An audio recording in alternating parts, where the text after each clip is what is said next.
말씀을 같이 보겠습니다. 오늘 같이 나눌 말씀 갈라디아서 5장의 말씀입니다. 갈라디아서 5장 13절에서 18절까지의 말씀입니다.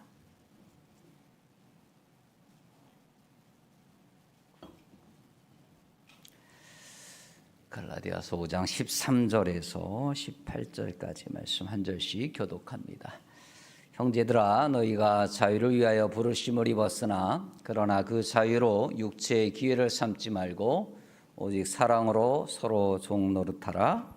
온 율법은 내 이웃 사랑하기를 내 자신같이 하라 하신 한 말씀에서 이루어졌나니, 만일 서로 물고 먹으면 피차 멸망할까 조심하라. 내가 이르노니 너희는 성령을 따라 행하라. 그리하면 육체의 욕심을 이루지 아니하리라. 육체의 소욕은 성령을 거스르고 성령은 육체를 거스르나니 이 둘이 서로 대적하므로 너희가 원하는 것을 하지 못하게 하려 함이니라. 너희가 만일 성령의 인도하시는 바가 되면 율법 아래에 있지 아니하리라. 아멘. 저와 앞에 계신 분들과 인사하겠습니다. 어제 했던 것처럼 어떻게?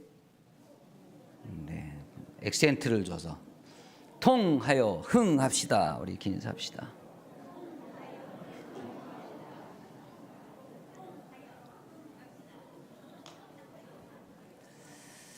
예, 감사합니다. 우리 둘째 날 저녁입니다. 오늘 또 말씀을 통해서 같이 은혜 나누고 기도하면서 또 하나님의 역사하심을 경험하는 축복의 시간 되기를 원합니다. 세상에 안타까운 소식들이 참 많지요. 가끔 저희 집의 녀석이 생뚱맞은 얘기를 가끔 밥 먹다가 툭툭 던집니다. 아빠, 우리나라 큰일 났대. 뭘 봤냐? 내가 그러니까 뭐 유튜브로 한참 본 거예요. 그러면서 뭐 이래서 큰일 났대, 저래서 큰일 났대. 그래서 내가 야, 제발 좀 그만 좀 봐라. 내가 쓸데없는 것 좀 그만 좀 봐라. 그렇죠. 그런 얘기들이 너무나 많아요. 불안을 조장하는 소토리들이, 이야기들이 얼마나 참 많은지요. 뭐 경제가 무너진다, 정치가 끝장났다, 뭐 교육이 엉망진창이다. 그런 얘기들 참 많습니다. 물론 어려운 점이 분명히 있지요. 그걸 무시하는 건 아닙니다만은 사실 곰곰이 생각해 보면 우리 한국 경제가 그렇게 우리가 원했던 것처럼 잘 흘러갔던 경우는 거의 없습니다. 뭐 정치도 마찬가지죠. 우리가 바랐던 대로 흘러갔던 정치 시간들이 그렇게 많나요? 교육은 제가 초등학교 1학년 때도 교육은 문제라 그랬고 지금도 문제라 그러는 거예요. 다 관점에 따라 다르고 조금씩 나아지고 조금씩 후퇴하고 뭐 이런 정도의 차이일 뿐이라는 것을 우리가 늘 인식하셔야 됩니다. 물론 이런 소식들에 안타까움이 있겠습니다만은 진짜 안타까운 것은 뭘까요? 우리 성도님들 하루하루 살아가면서 듣는 소식들 중에서 정말 안타까운 소식은 뭐에 관한 소식이 안타까울까요? 어떤 안타까운 소식들을 듣고 살아가는지요? 저는 개인적으로 제가 주로 만나는 분들이나 통화하시는 분들은 다 교회와 관련된 사람들이니까 그러면 다 무슨 얘기 하겠습니까? 당연하지요. 교회와 관련되어 있는 일들을 하는 사람이니까 목사님들이든 장로님들이든 아니면 제가 아는 권사님들이든 다 이제 교회에 관한 이야기들을 해야 되니까 교회에 대한 이야기를 들을 때에 참 안타까움을 느낄 때가 참 많습니다. 많아요.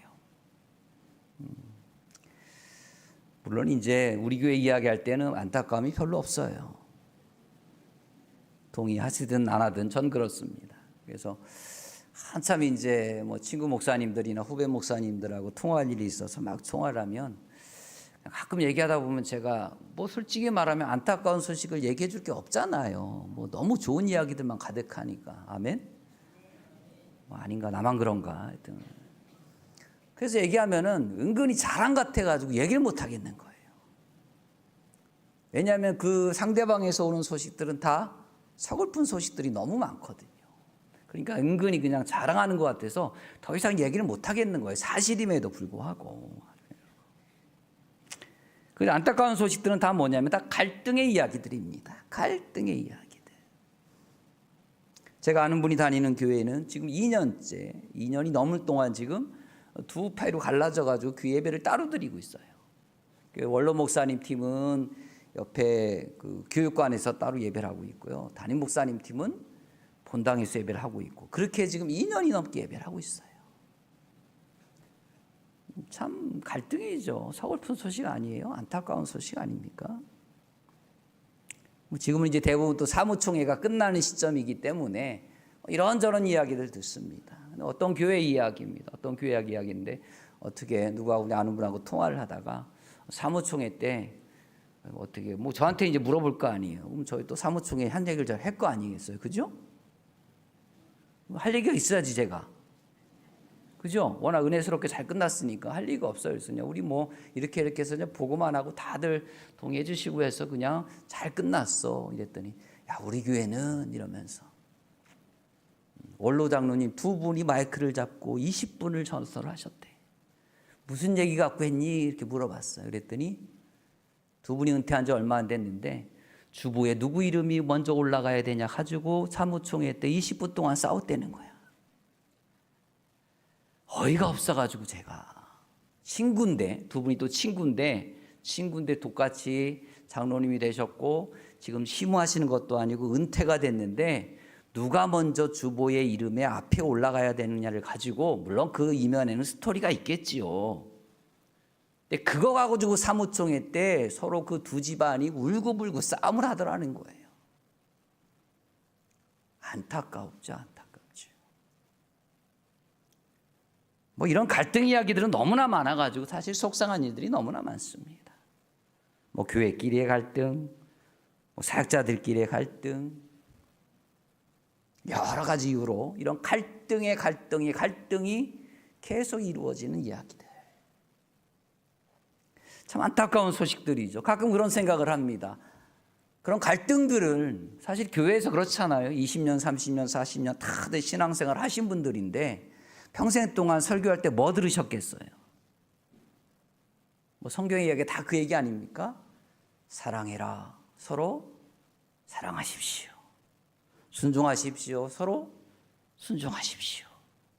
겸손하십시오. 아마 3, 40년 동안 수없이 선포했고 선포를 들으셨을 터인데, 정말 식상할 정도로 들었을 터인데 무슨 유행가 가사처럼 사랑은 저만치가 하네, 겸손은 하늘로 날아가네, 순종은 멀어져만 가네. 저 왜 그럴까요? 여러분들 이상하지 않습니까? 교회에서 그거 외에 선포하는 내용, 다른 내용이 뭐가 있습니까? 결정적으로 얘기하자면. 그런데 왜 끊임없는 이런 갈등의 이야기들이 더욱더 많이 우리 주변에서 팽배한 것일까요? 물론 지난주에 제가 말씀드렸던 것처럼 교회라고 하는 공동체는 처음 시작하는 그 순간부터 지금까지 한 번도 완벽했던 적이 있다 없다? 없다. 모든 드려진 예배가 한 번도 완벽하게 드려진 예배가 있다 없다, 그런 맥락에서 없다. 교회가 완벽하지 않으면 그 안에서 예배 드려지는 것도 완벽한 예배라고 우리가 할 수 없는 겁니다. 그게 현실이라고 제가 말씀을 드렸어요.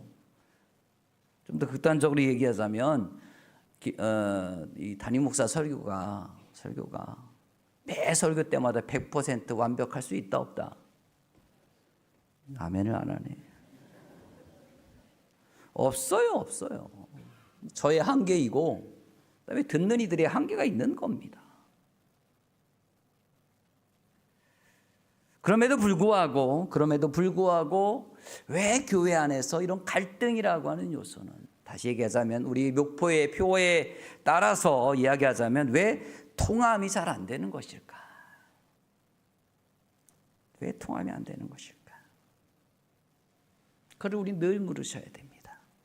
지난주에 말씀을 기억하실 텐데, 초기 기독교 교회는, 처음 교회 공동체는 누군가가 교회를 막 세워야지, 예수님이 교회를 세워라 명령에서 시작된 게 아니라고 말씀을 드렸습니다.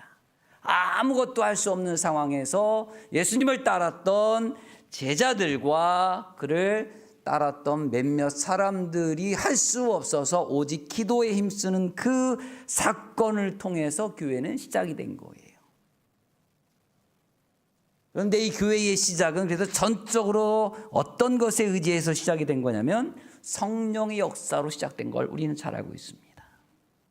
교회는 사람의 플랜으로 세워진 게 아니에요. 사람의 어떤 능력으로 세워진 게 아니라 철저하게 성령의 역사로 교회는 시작했어요. 이 사실을 잊으면 안 됩니다. 첫 스타트를 성령께서 시작하셨다면 교회는 계속해서 성령의 이끌림, 인도하심 따라 가야 되는 거예요. 그런데 스타트는 그렇게 했는데 그 중간중간에 다른 것들이 들어가기 시작하면 교회는 본질을 잊어버리는 겁니다. 교회가 아닌 겁니다. 그래서 모든 교회 성도들은 목사뿐만이 아니라 장로님들뿐만이 아니라 모든 성도들은 늘 이 교회의 운영을 기본적으로 성령의 이끌림 따라 맡겨야 되는 거예요. 성령에게 관심을 가져야 되는 겁니다. 그래서 그것을 잊어버리면 교회가 아닌 겁니다. 자, 그렇게 시작된 교회였어요. 지난주에 얘기를 잠깐 또 다시 조금 이야기를 해보자면 그렇게 시작이 되어졌는데 이 교회가 정말 아름다운 모습으로 서로 성도들 사이에 교제가 있었다라고 이야기했습니다. 그 교제가 특별히 어떤 모습으로 나타났다고 얘기했냐면 떡을 땜과 그죠? 음식을 나눔과 그 다음에 재정의 공유라고 말씀을 드렸습니다. 그래서 가지고 있는 것을 다 팔아서 하나로 모아서 필요한 사람들이 필요한 요소대로 가져가서 쓰겠다라고 공동체의 모습을 말씀을 드렸어요. 근데 이것이 그 공동체가 사랑이 많아서라기보다는 아니면 이 사회 시스템을 좀 바꿔보겠다라고 하는 시도에서 한 것이 아니라 무엇 때문에 그와 같은 일이 벌어졌다고 말씀을 드렸나요? 재림의 약속 때문이라고 제가 말씀을 드렸을 겁니다. 그죠? 예, 재림의 약속 때문에. 그러니까 재림의 약속을 그들은 믿고 있었기 때문에 그들은 순수할 수밖에 없었던 거예요. 여러분 곧 주님이 오시는데 사람들이 순수해져요, 안 순수해져요? 곧 주님이 오신다니까. 그러면 갑자기 악했던 사람들도 착해져요, 안 착해져요? 착해지지. 순수해집니다. 곧 주님이 오시는데 정치적인 이념을 가지고 서로 싸우겠어요, 안 싸우겠어요? 안 싸워요. 왜 싸워요? 곧 주님이 오시는데. 내일 모레 주님이 오신다니까. 근데 네가 좌파다 우파다 싸울 이유가 뭐가 있어? 순수해진다니까요. 부자라고 가난하고 별 신경 씁니까? 안 씁니다. 배운 자나 못 배운 자나 갈등이 있겠어요? 있을 이유가 없어요. 순수해지는 거죠. 그래서 주님이 가르쳐 주신 대로 떡을 떼고 음식을 나누면서 참 순수하게 진행이 되어집니다. 자, 하나님과 통했어요.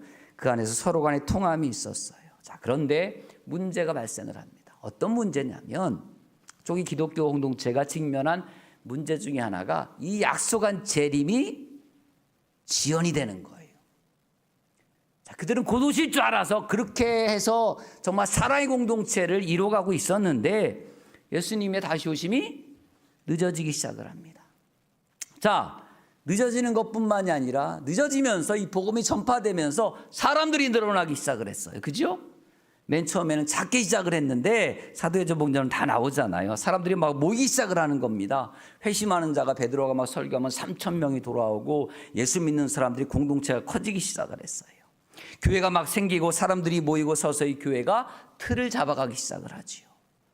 순수해서 서로 사랑하는 모임으로 곧 주님이 오시니까 막 나누면서 했었는데 사람들이 모이기 시작하고 조직이 갖춰지고 틀이 서서히 갖춰지기 시작을 하는 겁니다. 좋은데 축복인데 이렇게 되기 시작을 하니 무엇이 발생할 수밖에 없어요? 갈등이라는 것이 발생할 수밖에 없는 겁니다. 왜요? 교회 역시 어느 쪽에 있어? 어제 말씀에 의하면 에덴의 동쪽에 있는 모임이기 때문에 그렇습니다.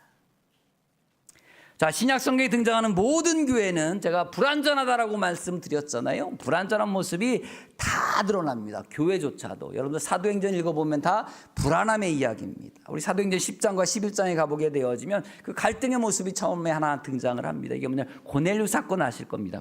고넬료 아시죠? 이방인 백부장 이야기입니다. 잘 아시는 이야기입니다. 자, 이 문제를 통해서 사도들 간에 갈등이 생겼어요. 그죠? 베드로는 신비한 경험을 하고 그에게 복음을 가서 전하려고 하고 복음을 전했는데 기존에 있었던 예루살렘에 있었던 야고보를 중심으로 한 사도들이 그게 무슨 짓이냐 그런 거예요. 그들의 생각으로는 사도들의 생각도 이방인들에게 복음이 들어간다라는 것은 이 받아들일 수 없는 상황이었던 거랍니다. 그랬더니 베드로가 아니라는 거예요. 자기는 꿈의 환상에 봐서 이렇게 했다는 거예요. 그러면서 조그마한 갈등이 거기서 벌어지기 시작을 합니다.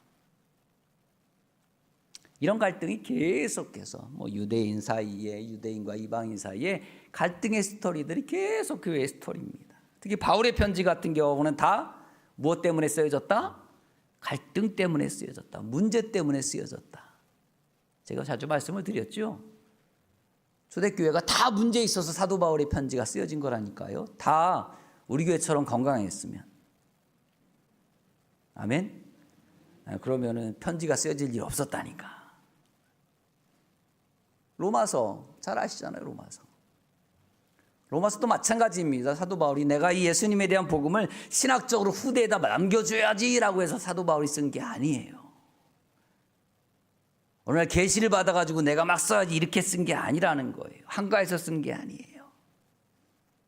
로마 교회에 문제가 있었잖아요. 여러분 잘 아는 대로 유대인들 중에 그 바벨론 포로기 이후에 유대인들은 그 어쩔 수 없이 자위에서 타기 위해서 주변 나라들에 다 흩어져 살아가게 됩니다. 그런 사람들을 향하여 디아스포라라고 하는 이름을 붙입니다. 이런 역사가 오래됐어요. 유대인들은 예루살렘뿐만 아니라 유대 땅뿐만이 아니라 유럽, 뭐 아시아 쪽까지 다 흩어져서 막 생활을 했습니다. 유대인들이 어디까지 들어갔겠어요? 로마 중심지까지 들어가서 오랜 시간 생활을 했어요. 자, 그런데 로마가 통치하던 와중에 4대 황제인 글라디우스라고 하는 황제가 있었는데 이 황제가 통치할 당시에 로마에 있었던 유대인들끼리 문제가 생긴 겁니다. 다툼이 생겼어요. 아시는 이야기잖아요. 자, 예를 들자면 이런 겁니다. 우리 영화 중에 범죄도시라는 영화가 있습니다. 아시죠? 이 범죄도시의 1편에 아주 오래된 영화인데 범죄도시 1편에 보면 조선족의 조폭들이 와서 지네들끼리 일권 싸움하다가 막 한 얘기가 나옵니다. 그죠? 예. 안 보셨군요. 역시 거룩하게 사신 우리 성도님들. 하도 오래돼가지고. 하여튼 그런 거예요. 그래서 저쪽 대림동 서울에 있는 그 동네에 이제 조선족들이 많이 들어와서 중국 동포에 사는 데에서 옛날에 그런 갈등이 있어가지고 뭐 서로 이제 죽이고 뭐 일권을 뺏고 이런 상황을 이제 영화로 만든 게 이제 범죄도시 이제 1편이었는데 그런 거라고 비슷한 거 보시면 되겠어요. 유대인들이 와가지고 로마에 와서 디아스포라 사람들이 와서 막 생활을 하고 살고 있는데 지네들끼리 싸움을 하고 있는 거야. 왜 싸워? 뭐 때문에 싸웠냐면 전통 유대인들이 있었고 유대교 유대인들이 있었고 기독교 유대인들이 있었어요. 이 둘 사이에 트러블이 생기는 거예요. 계속 시끄러운 거예요. 다툼이 있는 거예요. 자, 어느 정도 컨트롤 이 황제가 하려고 그러다가 컨트롤이 잘 안 되는 거예요. 그래가지고 이 황제가 열이 받았어요. 열이 받으면 어떻게 했어요? 다른 민족의 사람들이 와가지고 우리 아까 했던 대로 대림동 이런 데서 막 패싸움하고 했는데 우리 경찰이나 이런 사람들이 잘 컨트롤했는데 컨트롤이 되면 괜찮은데 컨트롤이 안 되고 얘네들이 계속해서 사고를 치고 문제를 일으키고 어려움을 우리나라에 끼치면 나라에서 어떻게 할까요? 추방을 하지요. 니네들 가! 이렇게 하는 거잖아요. 똑같이 합니다. 이 글라우디우스 황제라고 하는 황제가 AD 49년에 니네 유대인들 다 니네 고향으로 가! 이렇게 보내버린 거예요. 추방을 당합니다. 그래서 로마에 있던 유대인들이 다 어디로 오냐면 다시 이제 자기 고향으로 와서 산 거예요. 자, 그러고 나서 이 글라우디우스 황제가 한 4, 5년 지난 다음에 죽어요. 그리고 나서 새로운 황제가 등극을 합니다. 새로운 황제가 등극을 하니 이 칙령, 글라우디우스 칙령이라고 하는 것이 서서히 이제 의미가 있어요, 없어요? 없어지잖아요. 그러니까 오랫동안 로마에서 살았던 유대인들이 다시 어디로 왔을까요? 로마로 온 거예요. 왔어요. 자, 그 중에는 유대교 유대인도 있을 것이고, 그다음에 유대인 그리스도인도 있을 거 아니에요. 딱 온 거야. 지금 이제 교회가 이렇게 있다면 로마 교회에 온 겁니다. 가정교회들이 주로 였긴 하겠습니다만 왔어요. 왔더니 4, 5년 동안 여기에는 누가 있었을까요? 이방인 그리스도인들이 예배를 하고 있었던 거예요. 교회를 지키고 있었던 거예요. 4, 5년 동안 가 있는 동안에. 그리고 유대인 그리스도인들이 4, 5년이 왔어요. 자, 오래간만에 만나서 어떻게 해야 돼? 어떻게 하실 거예요, 우리 성도님들? 사랑하는 우리 권사님 장로님들이 하여튼 뭐 스토리가 있어가지고 딴 데 갔다가 4, 5년 만에 만났어. 뭐 어떻게 하실래요? 이런 식으로 하면 안 되는데. 대면 하면 안 되지. 오면 어떻게 해야 돼? 정말 보고 싶었어. 당신들하고 신앙생활 할 때 그때 너무 좋았는데 당신들이 없는 동안 너무 힘들었어. 우리 교회 성도들 같으면 다 그럴 거 아니에요. 그죠? 아멘? 큰일 났네. 큰일 났어요. 우리 성도들 같으면 다 그럴 텐데 얼싸 끌어안고 반가워 고생했지 서로 막 이러면서 독려했을 텐데 이 로마 교회는 그러지 않았어요. 물론 처음엔 그랬겠지. 시간이 어느 정도 지난 다음에 문제가 발생을 해요. 자, 유대인 그리스도인들이 와가지고 보니 없는 동안에 얘네들 지금 교회에 뭘 자리하고 있어? 주도권을 장악하고 있네.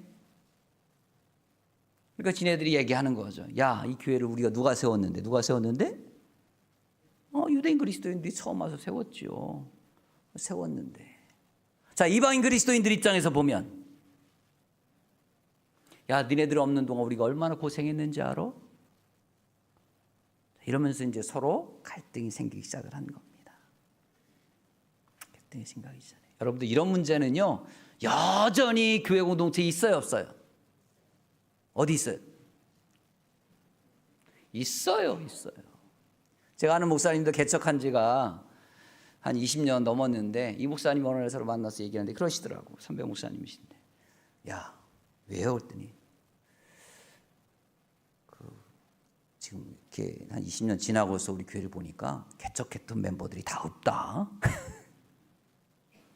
우리 여러 가지 스토리가 있겠습니다만 개척했던 멤버들이 거의 다 나가고 없더라는 거예요. 다 새로운 멤버들이 와서 있더라는 거죠. 자, 이런 문제를 해결하려고 사도 바울이 뭘 쓴 거예요? 로마서를 쓴 거예요. 자, 고린도서도 잘 아실 겁니다. 고린도 교회의 가장 큰 문제점이 어떤 문제점이었어요? 고린도 교회. 뭐 문제가 워낙 많은 교회인데 열정도 뜨거운 교회인 건 알고 계시죠? 은사가 풍성했던 교회. 고린도 교회 참 괜찮은 교회였습니다. 은사가 참 많았던 교회예요. 근데 고린도 1장에 보게 되어지면 처음부터 딱 얘기합니다. 사도 바울이 뭐라고? 교회 안에 누구파 바울파, 아볼로파, 게바파, 그리스도파라고 파가 나눠져 있었다라고 이야기하고 있습니다.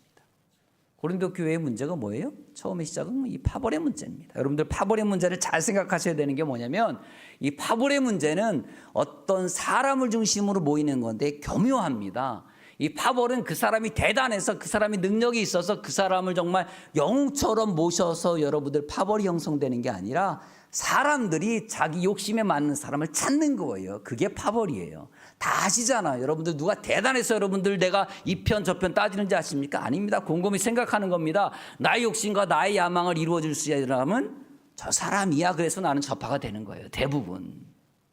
고린도 교회도 그런 거였던 거예요. 각자 다 보는 관점에 따라서 저 사람이 나의 의견과 내 생각과 내 야망과 잘 맞네? 그래서 나는 이 파가 되고 저 파가 되는 거지요. 신앙교 열정이 대단했던 교회입니다. 그래서 어떤 문제가 또 발생을 했었나요? 고린도 교회에 재물을 먹는 문제 가지고 싸움이 나름대로 갈등이 있었잖아요. 그래서 우상에게 드린 재물을 먹느냐 마느냐 이 문제 가지고 사도 바울이 거기에 대해서 또 코멘트를 달잖아요. 고린도 교회 이런 문제가 또 있었어요. 은사의 문제도 있었죠. 어떤 은사예요? 다양한 은사가 있었는데 어떤 사람들이 뭐라고 얘기하는 거예요? 이런 은사를 가진 사람이 겉으로 보여지는 은사를 받은 사람들이 우쭐댄 거죠. 우리가 받은 은사가 가장 괜찮은 거야. 그러니 나머지 은사들은 별로 우리 순위로 따지면 밑에 있는 은사라고 해서 무시하고 자기네들의 은사만 최고로 은사라고 생각해서 그 교회의 주도권을 잡는 일들이 펼쳐지기 시작을 한 거예요. 이단 사상도 등장을 합니다. 다른 사상이 막 들어와요. 야, 복음으로만 예수만 믿는다고 구원을 받을 수 있다고? 야, 뭔가 좀 이상하지 않아? 그러면서 율법도 지켜야 돼 라고 하는 사상들이 또 비집고 들어와요. 고린도 교회에. 이런 사상은 여전히 많습니다. 이런 문제는 여전히 교회 공동체 안에 있습니다. 그죠? 이단 사상도 마찬가지예요. 교회 안에도 심지어는요, 예수 믿는 거 그 행위로만은 부족해라고 이야기하고 자꾸 무엇인가를 끼어들게 하는 경우들이 있잖아요. 이런 문제들이 고린도 교회에 있었습니다. 우리가 오늘 본문의 말씀을 읽었습니다만 갈라디아 교회도 역시 마찬가지입니다. 갈라디아 교회도 역시 마찬가지였어요. 자, 믿음으로 구원받는다라고 하는 분명한 진리 위에서 갈라디아 교회가 섰는데 조금 시간이 지나다 보니까 이게 밋밋한 거예요. 자, 밋밋하는 의미가 뭐냐면 그런 겁니다. 우리 사람인지라 약간 믿기만 하면 천국 가, 믿기만 하면 구원 얻어. 이게 처음에는 좋은 이야기인데 시간이 지나면 이게 밋밋하게 여겨지는 거예요. 사람들이.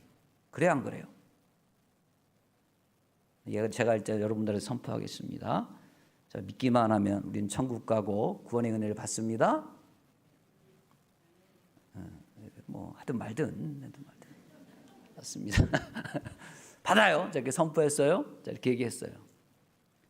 자, 극단적으로 얘기를 하겠습니다. 이 믿음만 확실하면 우리 성도님들 주일날 예배 안 나와도 되고 특별한 봉사 안 하셔도 되고 그거는 구원에 크게 관계없어요. 제가 이렇게 일단 얘기를 했어요. 물론 그렇다고 해서 여러분들 안 하실 건 아니지만 이렇게 얘기를 했어요.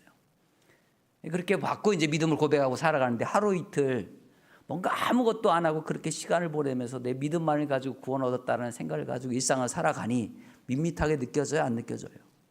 느껴져요. 사람들이 다 그런 거예요. 뭔가 해야 뭔가 될 것 같은 생각을 사람들이 갖고 있었던 거예요. 갈라디아 교회도.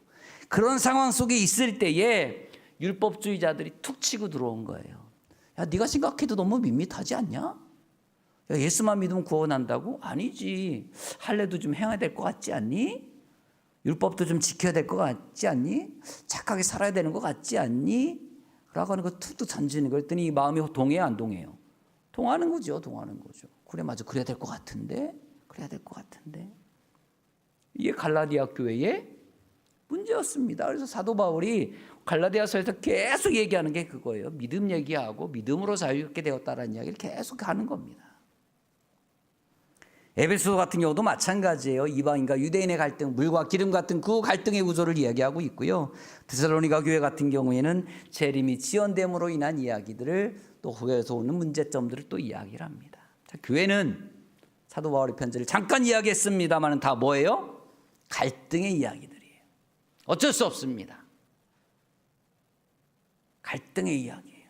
이 갈등은 주님 다시 올 때까지 어느 교회든 세상의 어느 교회든 동일하게 계속 발생을 할 겁니다. 자, 그러면 중요한 건 자, 이 갈등을 통해서 결국은 뭐가 생겨요? 막힘이 생기는 거예요. 성도들 간에. 그래요, 안 그래요? 이 막힘이에요. 갈등이라는 것은 자꾸 담이 쌓아지는 겁니다. 그리고 서로의 소통이 안 되는 거예요. 그게 갈등의 결과물이잖아요. 자, 그럼 통해야 될 거 아니겠어요? 그죠? 사도 바울이 이 문제를 해결하는 방법이 있습니다. 우리 성도님들 이 갈등을 여러분들 어떻게 해결하시나요? 우리 성도님들 사이에 여러분들 갈등이 생길 때 어떻게 그 문제를 풀어가시고 그 갈등을 해결하는 나름대로 해결하는 방법이 있지요. 필요합니다. 그런 노하우도 필요해요. 제가 한번 말씀드린 적이 있는데 그 남매 가수 중에 악뮤라고 하는 가수가 있어요. 그렇죠? 악뮤라는 가수가 있습니다. 악동 뮤지션이라고 그러고 줄여가지고 악뮤라고 그러는 거래요. 저도 안지 얼마 안 돼요. 그런데 남매가 있습니다. 어느 프로그램에 나와서 그런 얘기를 하더라고요. 선교사 엄마 아빠가 이제 선교사님으로 오래 사역을 했으니까 어렸을 때부터 둘이 막 싸우고 다투면 화해시키는 방법이 있었대요. 어디 보신 적 있는지 모르겠으면 어떻게 한대요? 어렸을 때부터 그렇게 시켰대. 남매가 싸우고 이러면은 한쪽에서 어떤 사람, 오빠가 얘기하든 여동생이 얘기하든 미안해 이렇게 얘기하면 상대방이 어떻게 한대요? 괜찮아 이렇게 하고 해결했대. 갈등이 생길 때 어떻게 엄마 아빠가 딱 갖다 놓고 야 네가 먼저 미안해 이렇게 얘기하면 미안해 그럼 한쪽에서 괜찮아 이러면서 서로 얘기를 했다는 거예요. 자, 우리 아동티카께 서로 옆에 계신 분하고 한 사람이 미안해 한 사람이 괜찮아.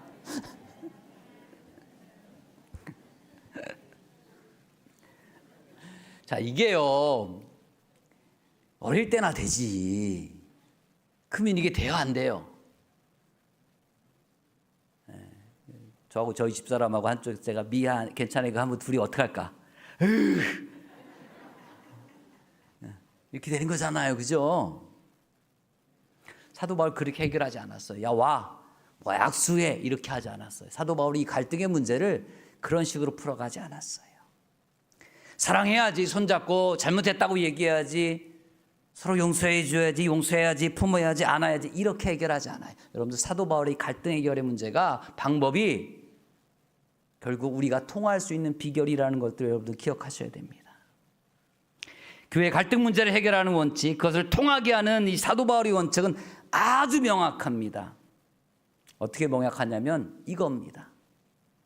자, 너네들 갈등을 일으키는 두 대상을 딱 세워놓고 그냥 대상을 향하여서 얘기하는 겁니다. 너가 누군지 알아? 너네들이 누군지 알아? 너네들은 또 누군지 알아? 이걸 얘기해 주는 거예요. 사도 바울의 갈등 해결 방법입니다. 알려줄게 이거예요. 우리 성도들 간에, 교회 공동체 안에, 뭐 바깥에는 날 얘기할 것도 없고 우리 교회 안에서 성도들 간에 벌어지는 많은 문제들이 있죠. 물론 그 문제들을 해결할 수 있는 방법, 인간적인 방법들 다 동원하셔야겠습니다만 근본적인 신앙의 갈등의 문제는요, 사도 바울 같은 원칙으로 통함이 가능하다라고 하는 사실입니다. 그러면 뭘 얘기해 주느냐? 사도 바울은 그의 모든 편지들을 통해서 공통적으로 얘기하는 것이 하나가 있는데 뭐냐면 일단은 첫 번째는 나와 갈등을 일으키는 나와 너가 똑같다는 것을 인정해야 됩니다. 자, 어떤 면에서? 자, 똑같다. 나나 너나 똑같다. 자, 이렇게 얘기할 수 있겠습니다. 나도 아담, 너도 아담. 뭐라고요? 나도 아담, 너도 아담. 뭔 얘기인지 안 가시죠? 아담, 옛날 그 양반이 아담인데 내가 왜 아담이고 저 양반이 왜 아담이야? 나도 아담, 너도 아담인 거예요. 이걸 아셔야 돼요. 똑같다고 인정해야 마음이 열립니다. 통함이 시작이 됩니다. 자, 제가 신학교를 처음 들어갔어요. 신학교를 들어갈 땐 그래도 나름대로 내가 나중에 이런 사역을 해야지라고 하고 대부분의 각오와 다짐을 가고 교회에서 열심히 한다는 친구들이 대부분 신학교에 옵니다. 그죠? 뭐 제가 들어갈 때까지만 하더라도 저희 신학교 인원이 꽤 됐습니다. 80명이라고 하는 인원이 신학교 1학년 때 입학을 했는데 80명의 이 친구들이 다 전국에서 왔잖아요. 전국에서 왔잖아요. 다 신학을 한다고 오긴 왔지만 다 성향이나 뭐 스타일이 다 다르잖아요. 이유는 그냥 목사 되겠다고 사역하겠다고 온 친구들인데, 그런데 수업을 들으면 다 스타일이 다 똑같은 목사를 하러 왔다라고 하더라도 다 달라요. 일단 몇몇 부류가 있습니다. 신학교 1학년 때 수업 들어올 때마다 성경책을 한쪽에 딱 끼고 들어오는 부류가 있습니다. 그때는 뭐 이런 것들이 있었던 시대가 아니니까 성경책을 딱 끼고 이 앞자리, 교수님 앞자리에 딱 앉습니다. 앉아요. 그리고 정말 경건하게 기도를 딱 시작하고 수업을 듣습니다. 아, 정말 대단하잖아요. 태도 너무 좋잖아요. 또 이제 뭐 여러 부류가 있는데 또 한 부류는 별 그에 관심 없는 부류가 있죠. 그래서 늘 더 뒷자리에 앉고 늘 교수님의 강의와 함께 임재를 경험하고 뭐 이러면서 이제 들어가는 부류가 있습니다. 뭐 다양하게 있어요. 처음에 이제 서로 이제 뭐 미묘한 뭐 동기임에도 불구하고 미묘한 이제 갈등이 이렇게 서로 보입니다. 물어보지 마십시오. 저는 어디 있었냐 그런 거 물어보지 마십시오. 저는 있어요. 근데 어느 날 그 당시에 이제 우리나라에 처음으로 노래방이 막 들어와가지고 이제 막 그 노래방이 막 처음에 이렇게 퍼지는 그런 시기였어요. 91년, 92년 이때가 이 노래방이 이제 일본을 통해서 부산으로 통해 가지고 이제 저 서울까지 올라오는 건 알고 계시죠? 부산이 대단한 동네야. 이게 그런 노래방 수입도 일찍 해가지고 이렇게 전국적으로 퍼트린 아주 훌륭한 동네인데 그 서울시대 앞에 노래방이 생긴 겁니다. 코인, 지금으로 얘기하면 코인 500원짜리 넣는 노래방이 생긴 거예요. 아, 이게 또 신세계잖아요. 신문물 경험을 해봐야 안 해봐야 돼요. 아, 신문물인데 해봐야지. 그래가지고 이 신문물을 경험하러 이제 경건한 친구들하고 제가 몇 명이 갔습니다. 그래가지고 화려하게 7080 노래를 과감히 부르고 이렇게 광란에 그 노래방 1시간을 하고 이제 이렇게 학교를 딱 갔어요. 그랬더니 이제 가서 이제 우리 야 이런 게 있어, 야 이런 세계가 있어 그러면서 이제 친구들끼리 신기해서 막 얘기를 하는데 이제 앞에서 주로 이제 이렇게 경건한 부류의 친구들이 그 얘기를 들으면서 저희들을 보는 시선이 신학교 왔다면서 저것들이 세상 노래를 부르면서 막 이런 눈으로 이제 저를 보는 거죠. 그래서 이제 우리는 이제 스스로 저 뒤에 앉아갖고 뭐라고 얘기를 했겠어요. 저것들이 이제 신학교 1학년들이 목사인 것처럼 앉아갖고 뭐 하는 짓이야. 우리는 그렇게 생각하고 있고, 여기 있는 사람들은 저 뒤에 있는 사람들을 향하여서 저런 세상 노래를 부르다니 이런 타락한 죄인처럼 바라보고 있고, 한쪽은 답답하다, 한쪽은 뭐뭐다 그러면서 서로 이제 미묘한 시선들이 관계들이 흘러가고 있었어요. 자, 그런데 그러고서 이래저래 해가지고 이제 스토리 뭐 1학년 마치고 저도 군대 갔다 복학을 하고 다 이 친구들이 만났습니다. 자, 만났을 때 어땠을까요? 세상 경험을 다 하고 왔어요. 군대 가서 볼 거 안 볼 거 다 보고 왔어요. 그리고 서로 깨달은 게 있어요. 니나 나나 뭐다? 똑같다. 그래, 앞에서 성경책을 읽고서 기도를 하는 그놈이나 뒤에 앉아 노는 놈이나 서로 그런 인식이에요. 저도 그렇고 나도 답답하고, 제 입장에서는 그래 내가 니네 답답하다고 뭐라 그랬는데 나도 살아보니 내도 답답한 인간이더라. 이 친구도 나중에 만나서 얘기하는 거예요. 야, 왜 내가 니네들 그런 시선으로 봤는지 모르겠어, 이렇게 얘기하는 거예요. 여전히 실수투성이고 상처 주고 상처받는 존재. 그래서 우린 다 뭐다? 아담이다. 의심하는 존재, 서로 상처 주는 존재, 서로 그런 존재로 살아가는 거. 그래서 너나 나나 뭐다? 아담이다. 로마서 읽어보면요, 사도 바울이 다 그 얘기하는 거예요. 유대인 그리스도인들을 향하여서도 야 니네들 율법이 뭐 대단한 건 줄 알아? 너희들도 똑같아.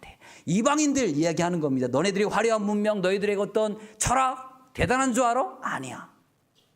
얘기한 거예요. 똑같다고. 여러분들 이게 있어야 돼요. 우리 성도들 간에 통하기 위해서는요, 나도 아담 너도 아담. 아멘. 다시 한번 나도 아담이요 당신도 아담이요 인사하세요. 빨리 서로. 이게 인정이 돼야 돼요. 이게 우리들의 인식에 있어야, 그래 맞아 저 사람도 상처 줄 수 있고 나도 상처 줄 수 있고, 이래야 이게 통함이 가능해요. 똑같습니다. 자, 두 번째입니다. 두 번째는 똑같은데 달라요. 이게 또 말이 또 그러네. 똑같은데 달라요. 자, 아담인데 김창현이야.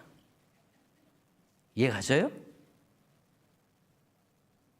네, 아담인데 똑같은 이름이 있어도 전라도의 김창현과 부산의 김창현과 서울의 김창현은 똑같아. 달라. 근본적으로 우리는 아담이지만 또 이 땅에 살아가는 동안 우리는 똑같지 않아요. 다 그 이름 따라 다 다르게 살아가는 존재예요. 내 몸에서 나온 아들, 딸도 달라요, 안 달라요? 다르잖아요. 뭐 어느 정도는 닮지만, 많이 닮았지만, 닮은 부분 있지만 다르잖아요. 바울이 이런 문제를 해결함에 있어서 그의 편지의 곳곳에 이게 다 나타납니다. 우리가 잘 알잖아요. 몸교회론이라 그래가지고 예수 그리스도가 교회의 머리시고 우리는 다 뭐다? 지체다. 지체라는 건 뭐예요? 다르다는 거예요. 몸이라고 하는 한 곳에 있는, 그래서 지체이라고 하는 큰 지체라고 하는 영역으로 본다면 아담과 똑같지만 각자 지체로 따져보면 다 어떻다는 거예요? 다르다는 거예요.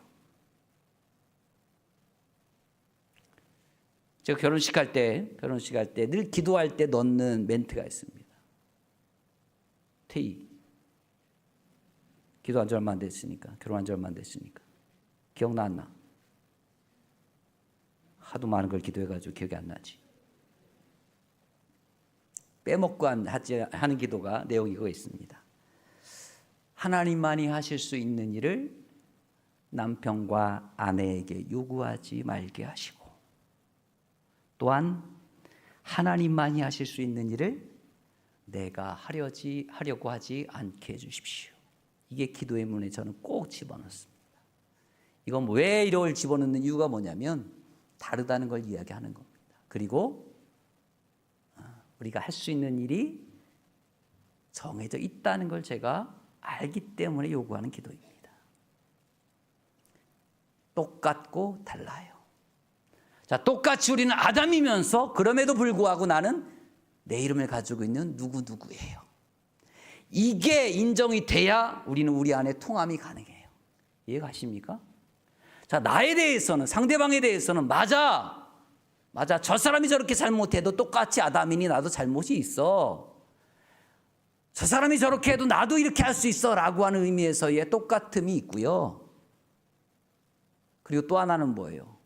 그래, 맞아. 내 마음대로 저 사람은 나와 달라. 그래서 내가 원하는 걸 똑같이 해줄 수 있는 사람이 아니야.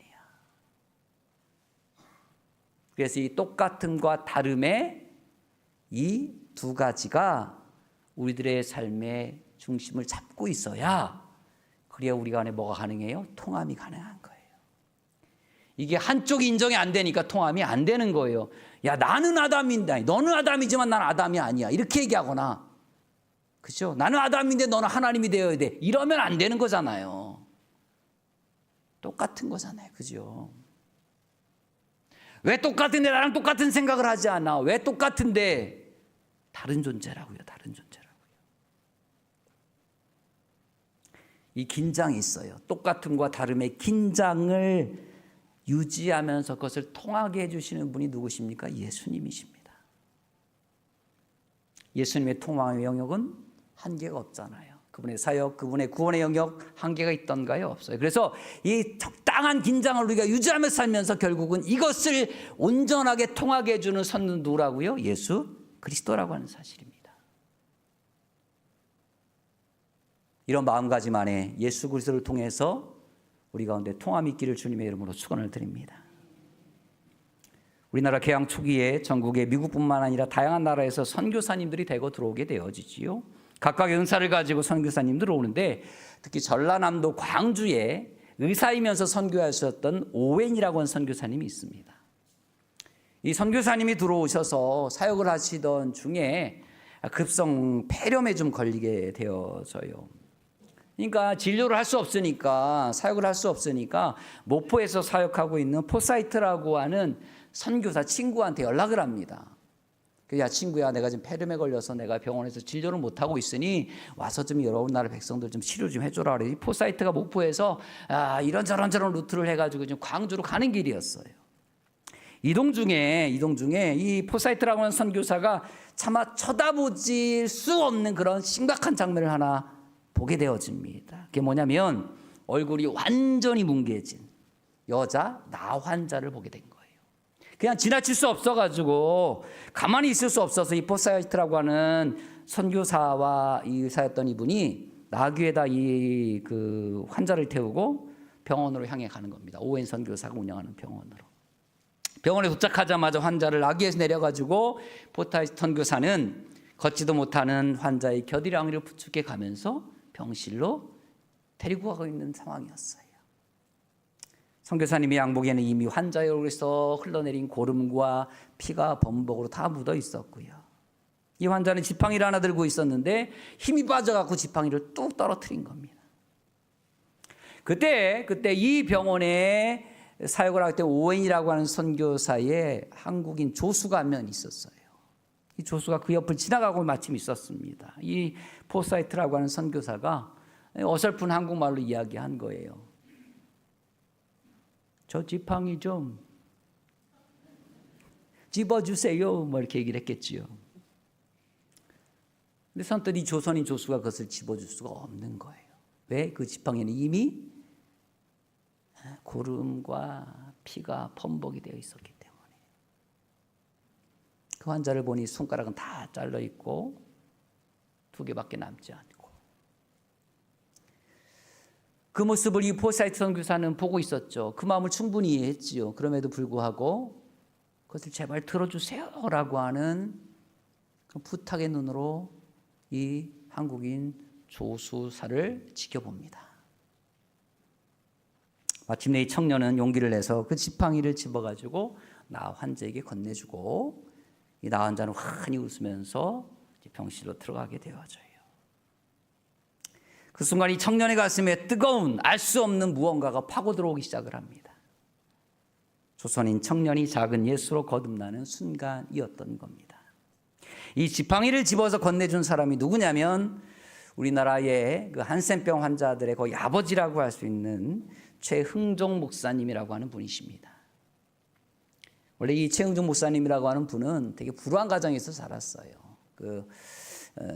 엄마가 일찍 죽고 계모 밑에서 자라서 계모의 핍박을 많이 받고 자랐던 분인데, 그래서 일찌감치 그 아버님도 이제 19살에 아버님이 죽으면서 이 계모의 핍박이 더 심해지니까 내가 못 살겠다 그래가지고 일찌감치 세상에 나와서 주먹질을 하던 사람입니다. 이렇게 망치라는 이름을 가지고 조폭생활 그런 그 건달 생활을 했던 사람인 거예요.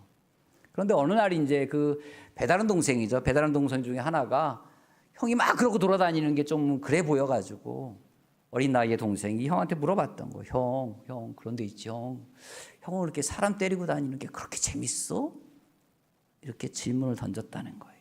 그 질문을 듣고 계모는 비웠지만 그 동생들을 너무나 사랑했던 이 최흥종 목사님이라는 분이 이래서는 안 되겠구나. 동생의 눈에 저렇게 보이는구나 라고 생각을 해가지고 그 선교사님의 조수로 들어가서 일을 하던 중에 바로 이 포사이트 선교사를 통해서 이와 같은 경험을 한 겁니다. 이 최 목사님이 그 순간을 이렇게 고백을 해요. 예수님의 박의 정신은 고사하고 동포에조차 결여된 인간으로서 무슨 신앙이냐는 자책이 나를 사로잡았다. 그러나 다른 순간 뜨거운 감동이 내 마음을 뒤흔들어 땅에 떨어진 그 지팡이를 주어 환자에게 쥐어주었다. 그 당시 교회 집사직을 맡으면서 제법 믿는다고 하던 나였는데 사랑이라는 그 진짜 맛을 못 깨닫고 포사이트와 같은 사랑의 행동을 보고서야 이제 나는 비로소 깨닫는다. 이 깨달음의 순간을 그렇게 표현합니다. 그리고 이분은 한센병 환자들을 위해서 평생을 바쳐요. 나와 친구들의 아버지가 되고 40명 정도의 환자들이 묵을 수 있는 숙소를 마련하고요. 우리가 잘 아는 여수의 애양원이라고 하는 것이 이 목사님으로부터 시작된 곳입니다. 또 나중에 3.1운동 주동자로 또 옥에 갇혀서 옥고를 치르기도 하시고요. 끝없는 사랑을 베푸시다가 이 최흥종 목사님이 광주에서 최초로 시민장으로 그의 장례식이 치루어집니다. 그가 죽었을 때 돌아가시는 그 장례 현장에 그가 돌봤던 많은 환자들과 거린들과 이런 사람들이 친자식보다 더욱더 서럽게 울면서 아버지 저희들이 이제 어떻게 살아요?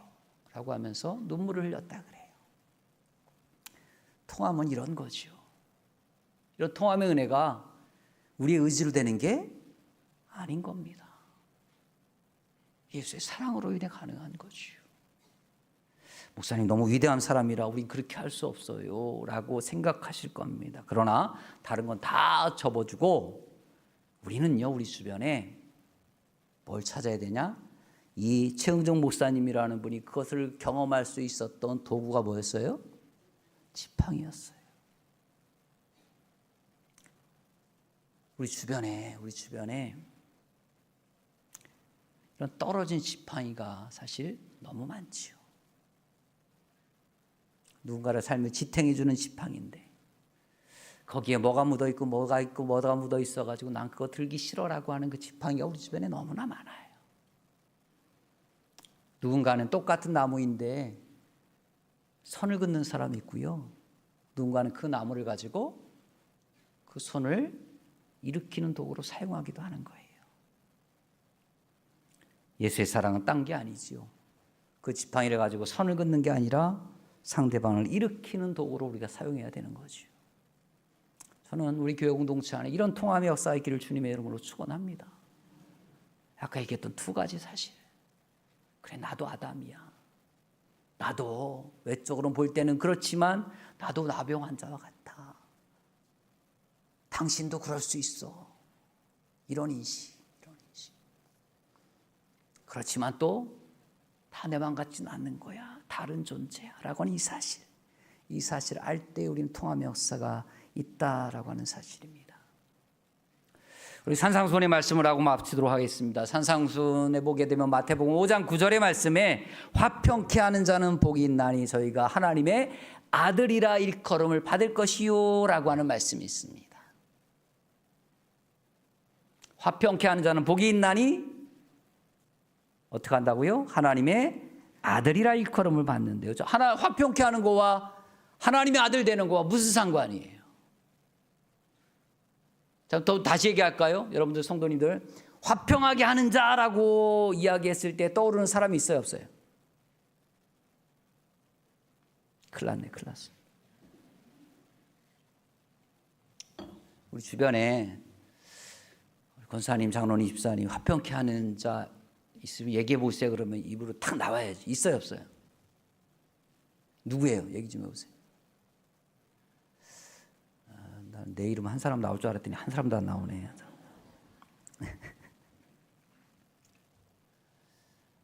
근데 이제 화평케 하지 않는, 불화케 하는 사람은 너무 많이 떠오르죠, 그죠? 불화하게 하는 사람 이러면 막 떠오르는데 화평케 하면 이렇게 잘 안 떠오르면 큰일 났는데, 이거는 우리 교회 가능하면 화평케 하는 자라고 하는 소칭을 들을 때에 우리 많은 성도들이 생각나기를 주님의 이름으로 축원합니다. 자, 여기서 화평케 하는 자 그러면 우리는 잘 안 떠오르지만 유대인들은 화평케 하는 자 그러면 떠올리는 사람이 있어요. 전통적으로 누구냐면 제사장 아론을 떠올립니다. 제사장 아론을. 그래서 유대인들이 전통적으로 아론의 제자가 되라 그러면 어떻게 되라는 거와 똑같은 거예요? 화평케 하는 자가 되라라고 하는 말과 똑같은 거예요. 자, 우리 다시 한번 인사하겠습니다. 아론의 제자가 되십시오. 이렇게 인사하십시오. 좌우 앞에 계신 분들과 아론의 제사가 되십시오. 제자가 되십시오. 자, 얘기는 뭐라고요? 화평케 하는 자가 되십시오라고 하는 겁니다. 그러면 왜 아론을 향하여 화평케 하는 자라고 이야기를 했을까? 그들은 떠올렸을까? 자, 아론은 뭐예요? 제사장 그룹의 대표자 중에 하나잖아요. 그죠? 제사장들이 하는 일이 뭡니까?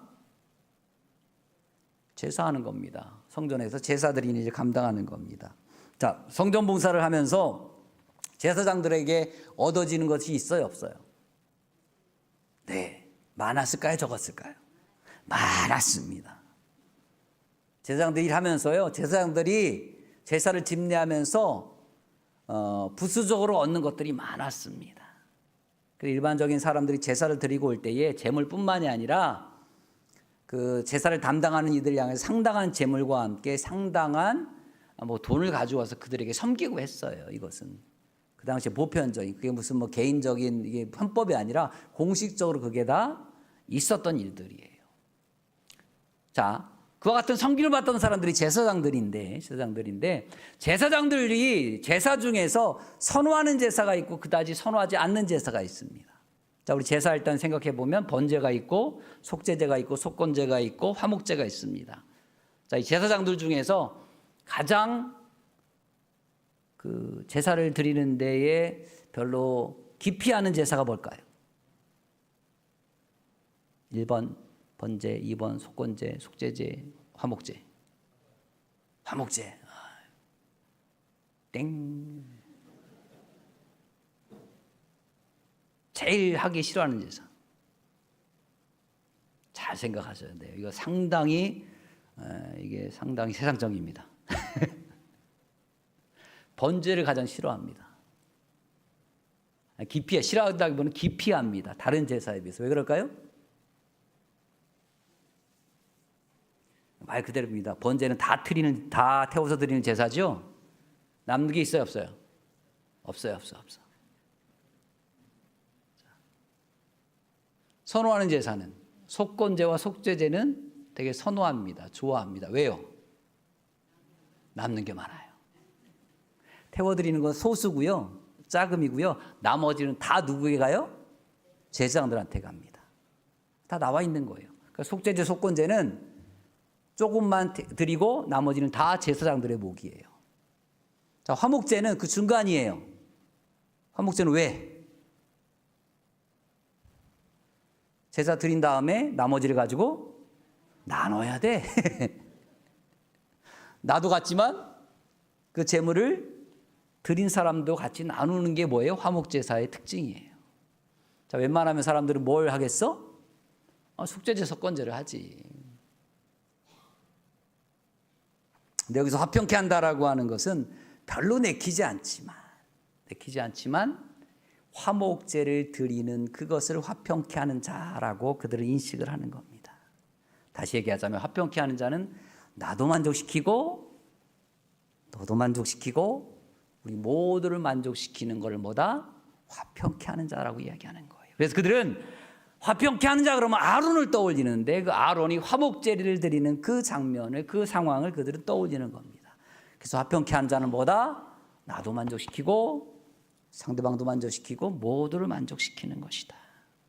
저는 오늘 갈라디아서 말씀과 저는 일맥상통하다고 봅니다. 하나님께서 우리에게 예수 그리스도를 통해서 통함의 은혜를 주시고 자유함을 주셨어요. 믿으십니까? 그 자유의 목적은 뭐라고 얘기합니까? 종로로 타는 거라고 이야기를 해요. 그 자유를 가지고 너의 욕심을 위해 쓰지 말라고 오늘 갈라디아서에서 종로로 타라고 이야기합니다. 그래서 종로릇을 다루 얘기하자면 뭐겠습니까? 화평케 하는 자입니다.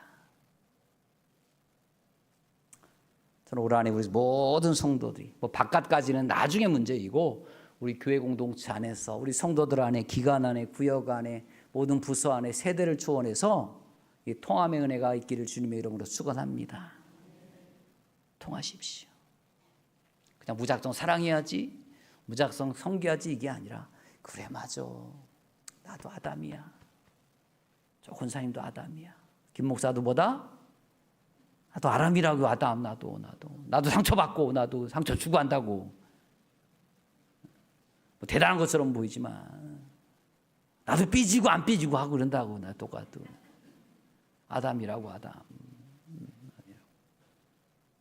그렇지만 또 누구라고? 저는 김창현이라고. 저는 추유세비가 아니고 김창현이고 조민주가 아니고 김창현이고 다르다고. 우리는 다 다르다고. 화평케 하는 자로서 욕심을 버리고 성령의 인도하심 따라서 우리 안에 이런 통함의 은혜가 가득한 한 해 되기를, 아니 한 해뿐만이 아니라 평생에 정말 멋진 공동체 되기를 주님의 이름으로 축원합니다. 갈등 소식으로 인해서 안타까운 시대 속에 우리 교회만큼은 갈등이 없을 수는 없다고 제가 말씀을 드렸지요. 지혜롭게 해결해 가면서 수정동교회 가니까 뭐가 있어? 통함이 있어.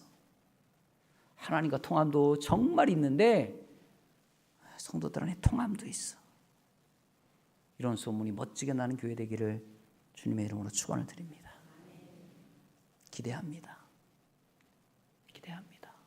사도 바울의 말에 중심을 가지시고 이 두 가지 사실을 결코 놓지 않고 하루하루 살아가는 우리 모두가 되기를 다시 한번 주님의 이름으로 축원을 드립니다.